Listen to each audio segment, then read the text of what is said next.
కి ఏం నమ్మకము?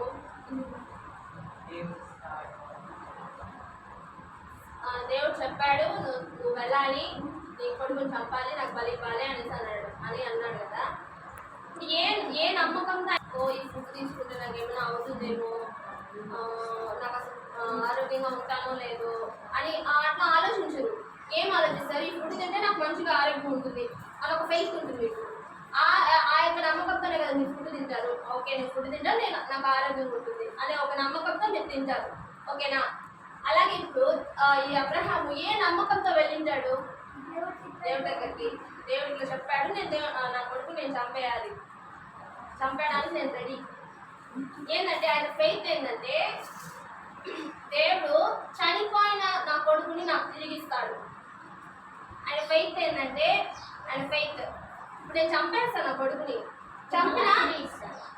చనిపోయిన వాళ్ళని కూడా తిరిగి లేపి నాకు ఇవ్వగలడు అనే ఒక నమ్మకం దేవుడి మీద. ఓకేనా? లేకపోతే ఇంకో కొడుకు లేదండి, వాడు ఒకవేళ లేకపోతే ఏమంటే వేరే కొడుకు ఇస్తాడు, ఇంకో కొడుకుని. అయితే కానీ అబ్రహాంకి ఏం నమ్మకం అంటే నాకు లేక ఇచ్చాడు, వీడిని చంపేస్తాను, కానీ వీడి ప్రాణంతో మళ్ళీ తిరిగి బ్రతికిస్తాడు అనే ఒక ఫెయిత్ ఉంటుంది. కాబట్టి ఆయన చంపడానికి కూడా రెడీ అయిపోతాడు.